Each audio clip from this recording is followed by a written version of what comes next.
The Peace Summit was meant to be a formal gathering, where the galaxy's most powerful and influential species could come together and negotiate terms with the newly emerging threat, the Xoreth. Yet, in the Grand Hall of the Alliance's Central Command, the event quickly devolved into a spectacle of mockery. Representatives from the various species eyed each other warily, but none more so than the humans, who sat quietly at the far end of the room. Their presence was more of a formality than anything else. Humanity had always been the quiet participant in the galactic theater, their contributions more in the realms of science and diplomacy than in war. It had been centuries since the last major human conflict, and in that time, their reputation had dwindled. No longer the fierce warriors they had once been, humans were seen as weak and hesitant in the face of aggression. The rest of the Alliance, especially the Xoreth, were quick to exploit this perception. Xoreth ambassadors, their towering forms casting long shadows across the polished marble floor, sneered openly at the human delegates. They had no time for diplomacy, no patience for those they deemed inferior. When the leader of the Xoreth delegation, Commander Korith, stood to address the assembly, his words were laced with disdain. "Humanity," he began, his voice a low growl that reverberated in the hushed room, "has always hidden behind its peaceful rhetoric. But you are cowards, and your cowardice will be your undoing." His cold yellow eyes fixed on the human delegation as he sneered. "While the galaxy faces the threat of war, you come here with your weak words and soft alliances. I wonder, are you so afraid of the Xoreth that you cannot even stand in the face of battle?" The room fell silent as his words hung in the air. The human ambassador, General Catherine Hayes, clenched her fists beneath the table. She knew how fragile their position was. The human race had fought hard to earn its place in the Alliance, but it was clear that the Xoreth, and even many of the other species, believed humanity was little more than an afterthought. Hayes took a breath, her mind racing. Every instinct told her to speak up, to challenge Korith's words, but she held back. This wasn't the time to escalate matters, yet. Instead, it was her colleague, Ambassador Rook, who rose. "The Xoreth are correct about one thing," he said, his voice quiet but unwavering. "We have been slow to act. We've valued diplomacy over aggression, and we've kept to ourselves in many ways. But make no mistake, Commander Korith, we are not cowards." He paused, his gaze meeting the eyes of the other ambassadors, each more skeptical than the last. "You will see, in time, that humanity has its own kind of strength." The room remained uneasy. The Xoreth growled in unison, clearly unimpressed by Rook's words. The rest of the Alliance delegates exchanged glances, some with amusement, others with outright disdain.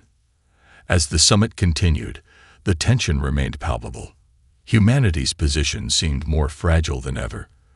What they didn't know was that a secret long buried was about to change everything. And soon, the galaxy would learn that when humans were backed into a corner, their capacity for war was unlike anything the universe had ever seen. In the darkened corners of Earth, something ancient was stirring. Deep beneath Earth's surface, hidden in the isolated caverns beneath a centuries-old military facility, a secret program that had been dormant for generations flickered back to life. The global leaders, in the highest echelons of power, had long abandoned knowledge of the Boogeymen, believing them to be a relic of a forgotten past. But as the Xoreth threat grew ever more imminent, the time had come to awaken what had been sealed away for so long. The Boogeymen were the result of an experiment that began in the aftermath of Earth's last great war, decades before humanity ever left their home planet. Designed by a shadowy coalition of military scientists and deep-state organizations, these warriors were genetically enhanced, trained in the deadliest of combat techniques, and augmented with cybernetic implants that made them faster, stronger, and more lethal than any human soldier. They were intended to be the ultimate deterrent against alien threats, but they had never been needed, until now. Inside the cold, sterile cryo chambers, the Boogeyman systems were gradually brought online, their bodies slowly warmed to life. Their eyes flickered open, one by one, each awakening to a world that had long passed them by. They remembered their training, every combat strategy, every kill method, but the world they had been created to defend had changed. The peaceful, diplomatic humanity they had been built to protect was now fragmented, vulnerable, and scorned. The first to awaken was Surgeon Marcus Rook. No relation to the ambassador, but the same name carried its weight in history. His augmented limbs cracked with the sound of old joints popping, the metallic hum of his internal systems coming to life as he took a shaky breath. The chamber around him slowly illuminated, revealing the sterile, utilitarian design of the facility. His mind was clouded at first, the memories of who he was coming in fragmented bursts.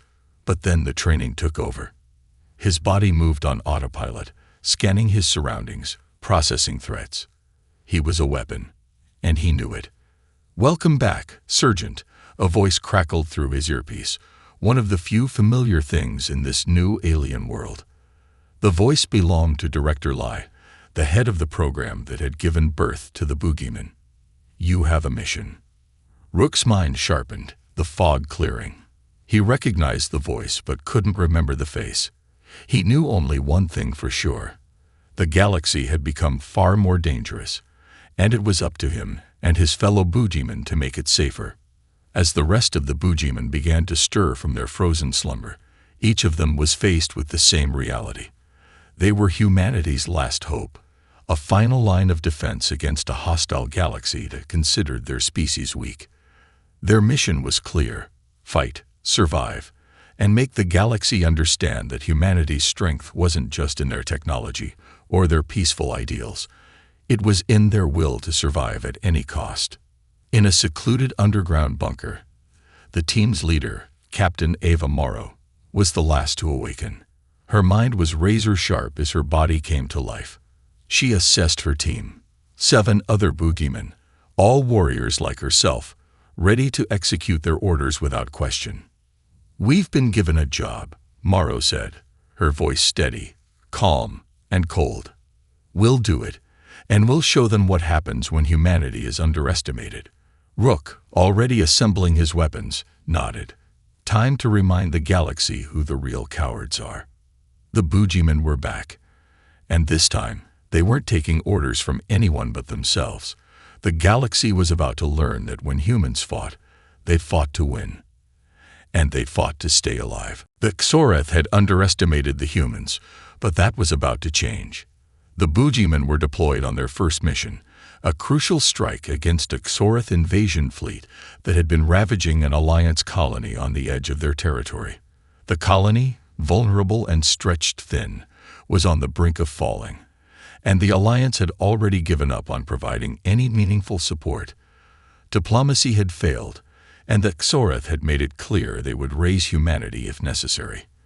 But the Boogeymen were a force unlike anything the Xoreth had ever faced. Captain Ava Morrow, leading the charge, stood silently in the shadows of their ship's hull, staring out at the stars. The cold, vast expanse felt alien to her, yet there was a sense of familiarity. The mission was simple: infiltrate the Xoreth's forward command ship, disable its systems, and assassinate key targets. But it was anything but easy. The Xoreth were brutal, their strength unmatched in direct combat. Yet the Boogeymen knew how to fight with precision. They arrived at the Xoreth fleet under the cover of darkness, their ship invisible to the advanced detection systems. It wasn't just about brute strength. It was about stealth, speed, and terror. They weren't just going to fight the Xoreth. They were going to strike fear into their hearts, show them that the cowards they once mocked had become their worst nightmare. Morrow's voice was low and sharp over the comms, issuing commands with a cool efficiency. "Rook, you're on the front lines. Take out their main communication array. I'll handle the bridge. The rest of you, follow the plan." Without another word, they moved as one, an unstoppable force of nature. Rook, his cybernetic limbs giving him incredible agility, was the first to slip through the Xoreth defenses. He moved like a shadow, silent and quick, his every step calculated.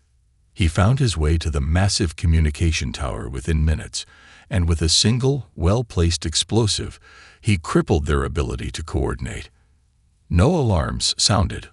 Only chaos erupted as the Xoreth scrambled to make sense of what was happening. Morrow wasn't far behind.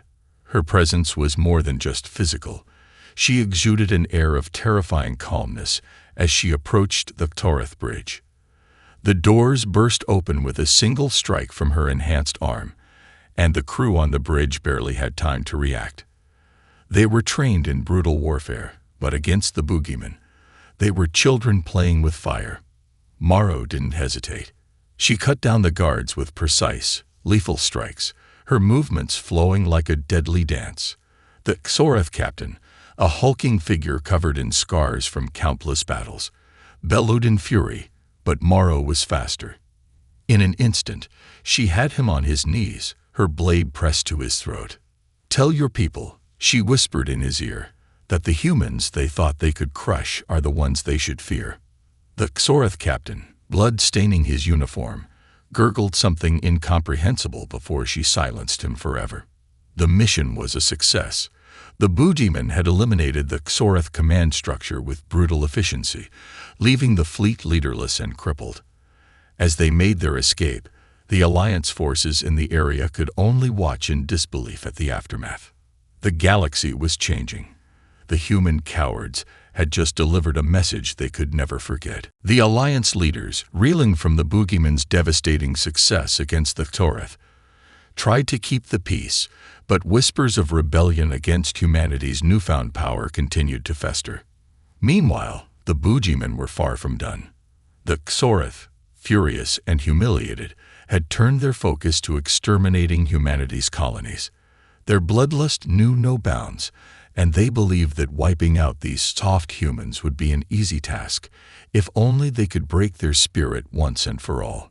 The Xoreth's next target was a human mining colony on the outer rim of Alliance space. The settlement was isolated, poorly defended, and its inhabitants, mostly civilians and miners, had little means of resisting an all-out assault. The Xoreth knew this, and they intended to make an example of it. When the fleet arrived, the planet was plunged into chaos as massive dropships descended from the sky, sending terror through the streets. But the Xoreth underestimated humanity once again. The Boogeymen were already on their way. Captain Morrow's voice crackled through their comms as the team prepared for deployment. "We'll take them out from the inside. This is a hit and run. No one stays behind. We do this quietly, or we don't do it at all." The Boogeymen had learned from their past missions. They weren't going to march into the heart of battle like soldiers, drawing attention. This time, they would infiltrate, sabotage, and eliminate their targets without a trace. Each step was calculated. They moved in shadows, blending with the dark alleys and narrow corridors of the mining colony. They cut power to key locations, taking down any communication systems that could alert the Xoreth forces. Rook, ever the expert in stealth, slipped through the enemy lines with ease. His cybernetic enhancements gave him speed and reflexes that no Xoreth could match. In moments, he was inside the lead dropship, planting explosives on key components. His heart beat in perfect synchronization with the silent ticking of his timer. Meanwhile, Morrow led the others in a coordinated attack on the Xoreth's ground forces. Her team moved as ghosts, targeting supply lines and small contingents of soldiers, leaving the enemy in disarray. Their strategy was simple but effective. Every strike hit like a sledgehammer in the dark, and before the Xoreth could retaliate, the Boogeymen were gone, leaving only the chaos of their attack in their wake. The Xoreth commanders, still unaware of the true enemy lurking in their midst, believed they had a clear path to victory. They continued their march on the colony's central hub, expecting to crush the humans with overwhelming firepower. But they never got the chance. With a deafening explosion, Rook's planted charges detonated, destroying the Xoreth's dropships and forcing their entire ground assault into disarray. The remaining Boogeymen, like shadows, picked off straggling soldiers, each death calculated and precise. By the time the Xoreth realized they had been played, it was too late. Their forces were in retreat, their morale shattered. Humanity had struck back with an efficiency no one thought possible. The Boogeymen had done what the galaxy's greatest powers couldn't. They had disrupted the Xoreth's conquest, thrown their plans into chaos, and left a resounding message that no one could ignore. Humanity wasn't just fighting for survival. They were fighting to win. As the Boogeymen made their retreat, Morrow's voice rang through the comms once more, steady and calm. "Remember this. They will underestimate us again, but they won't get the chance to do it a second time." The success of the Boogeymen's strike against the Xoreth was nothing short of extraordinary, and the galaxy had no choice but to take notice. Humanity, once dismissed as weak and cowardly, was now emerging as a force to be reckoned with. The Xoreth's rapid retreat was a testament to the Boogeymen's deadly precision, and even the most skeptical members of the Alliance had to admit that humanity's military prowess had surpassed all expectations. Yet, not everyone in the Alliance shared that view. The Boogeymen's actions, while successful, also sowed seeds of doubt and fear within the leadership. Humanity's sudden rise to power, its willingness to take matters into their own hands without waiting for the political processes of the Alliance, had unsettled many. Within the halls of the Alliance Council, discussions grew tense. The Vectari, known for their strategic minds, argued for a stronger, more unified military response to the Boogeymen's unchecked actions. "Humanity is becoming a rogue state," Ambassador Mirage of the Vectari declared. "Their soldiers, these Boogeymen, are operating outside the bounds of our agreed-upon tactics. They are a threat not only to the Xoreth, but to the very fabric of the Alliance." High Commander Tasho of the Drakkar, ever the fierce advocate for strength, had mixed feelings. "They may not follow our protocols, but their results speak for themselves. Their actions have crippled the Xoreth. We cannot afford to underestimate them." But the Bran ambassador, Zelev, who valued diplomacy above all else, had a different view. "The Boogeymen are a ticking time bomb. If they continue to operate without the Alliance's oversight, we risk losing control of the situation. We must neutralize them before their power grows beyond what we can handle." Fears spread through the ranks. Humanity's unexpected victory had made the Alliance uneasy, and whispers of betrayal began to take root. The Boogeymen were no longer seen as heroes. They were becoming a threat in their own right. The Alliance Council moved swiftly, though cautiously. A covert task force, led by the most trusted members of the Alliance, was formed with one objective: eliminate the Boogeymen. It was a delicate operation, one that could unravel the delicate peace the Alliance had fought so hard to maintain. Director Lai, who oversaw the Boogeymen program, was the first to hear the rumors. The Boogeymen had been created to protect humanity, to ensure their place in the galaxy, but now their existence had become a double-edged sword. As they became more effective, they also became more dangerous, not just to their enemies, but to those they were supposed to call allies. The Boogeymen had never been meant to take sides in the political games of the galaxy. They had been created to fight, to kill, to survive. But now, humanity's last line of defense was being hunted by the very people they had fought to protect. Captain Morrow's voice came over the comms, grim but determined. "They're coming for us. The Alliance has turned on us. We knew it was inevitable, but we can't stop now. We're humanity's only hope. We'll fight for them, no matter who stands in our way." The Boogeymen, with their unyielding loyalty to their species and their mission, understood that their real fight had just begun. Their enemies were no longer just the Xoreth. They were now facing an alliance that had once been their ally, but was now their most dangerous foe. And they would stop at nothing to ensure humanity's survival, even if it meant going to war with their former protectors. The news of the Alliance's betrayal hit the Boogeymen hard, but there was no time for doubt. The political scheming of the galaxy had dragged humanity's protectors into the fray. The Boogeymen weren't just fighting to defend humanity from the Xoreth anymore. They were fighting to survive against the very people they had once called allies. Captain Ava Morrow's thoughts were clear and cold as she addressed her team. "We've been cast aside by the very people we fought to protect. The Alliance is coming for us. Our mission hasn't changed. We'll do what we were made to do: fight, survive, and make sure humanity survives with us." The Boogeymen had no choice but to flee, retreating to the farthest reaches of the galaxy, where the Alliance's surveillance systems couldn't reach and where the Xoreth hadn't yet ventured. They made their base in the remnants of an ancient warship, long abandoned in a remote asteroid field, its interior a ghostly shell of forgotten battles. It was perfect for them: quiet, secure, and remote. They could plan their next move here, gather strength, and wait for their enemies to make their mistake. But the clock was ticking. The Alliance's task force was already closing in, led by a ruthless new commander, General Evera Kale, a military genius who had risen to prominence in the aftermath of the Xoreth conflict. Her fleet was vast, her forces numerous, and she had one goal: to end the Boogeyman threat once and for all. From the warship's control room, Morrow and her team monitored the incoming fleet. "They found us," Rook muttered, scanning the incoming data. "They'll be here in 2 days."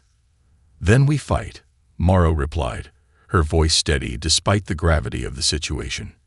"We'll make them regret underestimating humanity." The Boogeymen didn't have the resources or the numbers to take on the full might of the Alliance, but they didn't need to.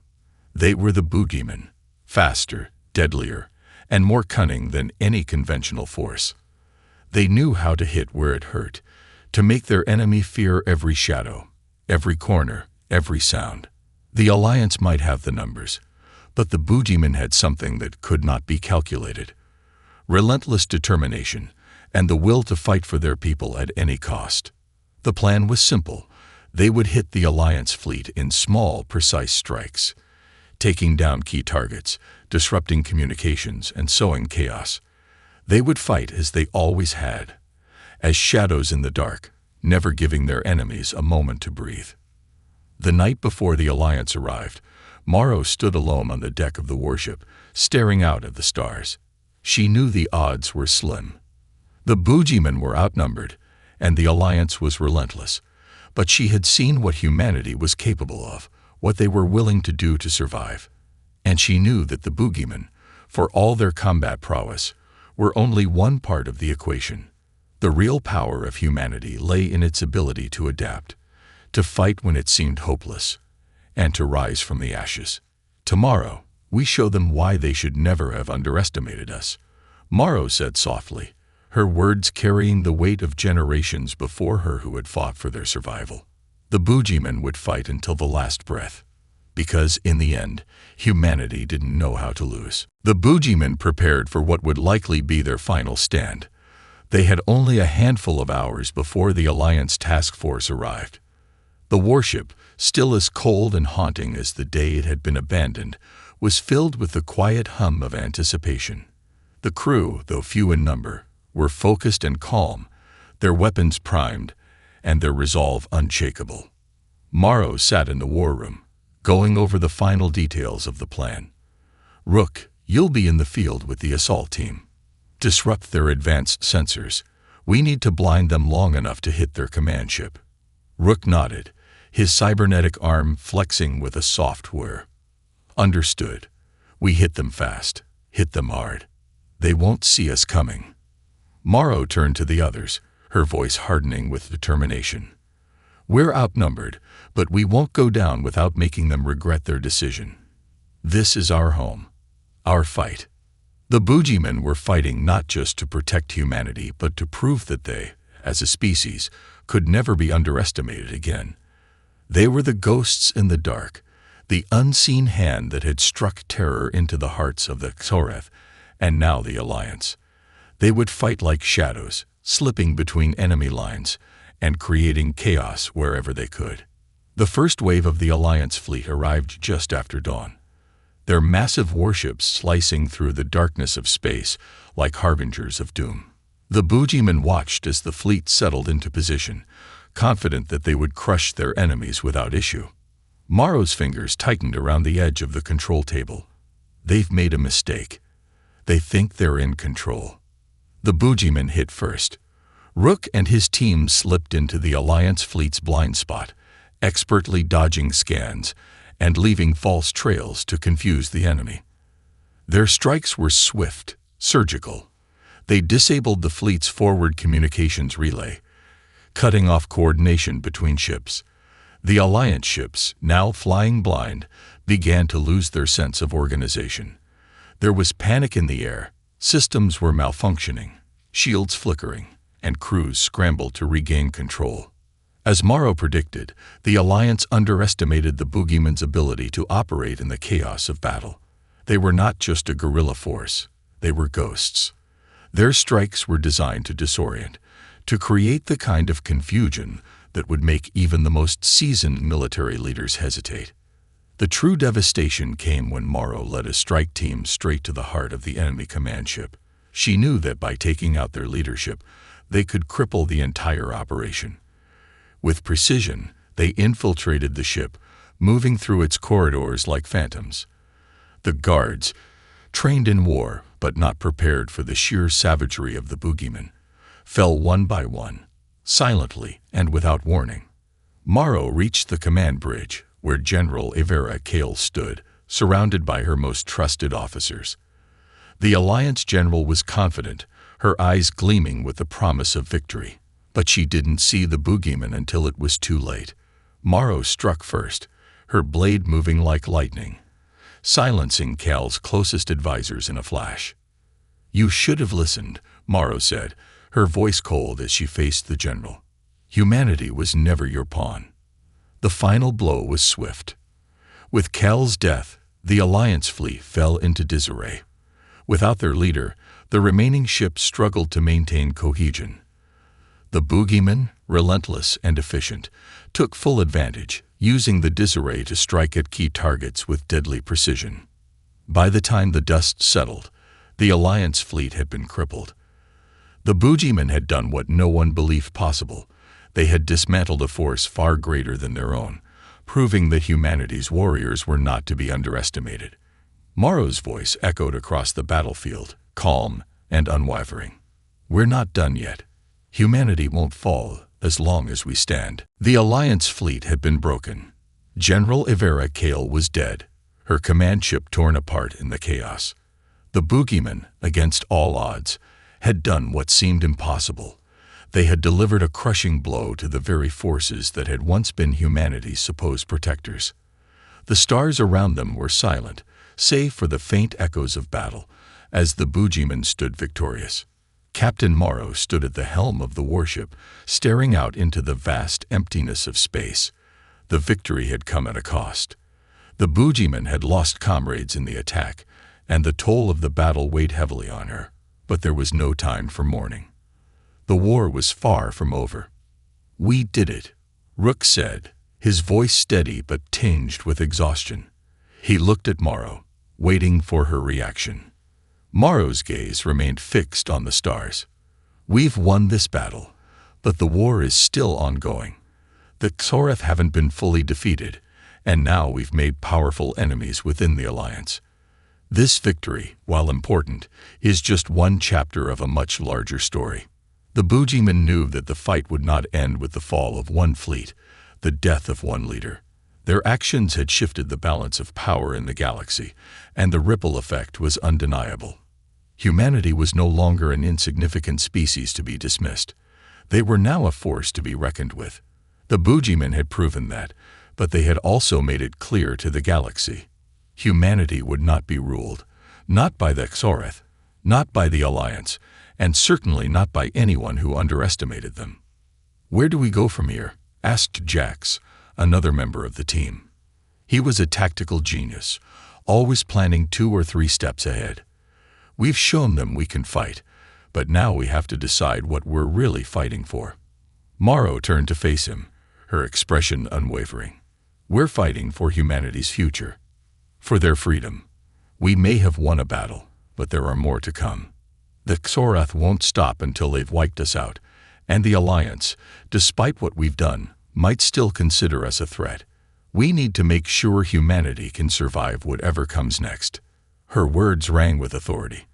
The Boogeymen had been built to fight wars on behalf of humanity, but now they had a new mission: to ensure humanity's independence, to safeguard their place in the galaxy, and to defend the legacy they had fought so hard to protect. The warship began to drift away from the wreckage of the Alliance fleet, leaving behind the remnants of a battle that had shifted the course of history. The Boogeymen, though scared and weary, knew that their true fight had only just begun. They were not just soldiers anymore. They were symbols of humanity's indomitable will, and the galaxy would soon learn that humanity, once dismissed as cowards, had become the new power in the universe. With the stars before them and the weight of the future resting on their shoulders, the Boogeymen prepared for the next battle. But this time, they were fighting not just for survival, but for a place in the galaxy where humanity could stand proudly and never again be underestimated. "Onward," Morrow said, her voice resolute. "Humanity's fight is far from over, but we'll see it through to the end." And with that, the Boogeymen disappeared into the vastness of space, ready for whatever came next.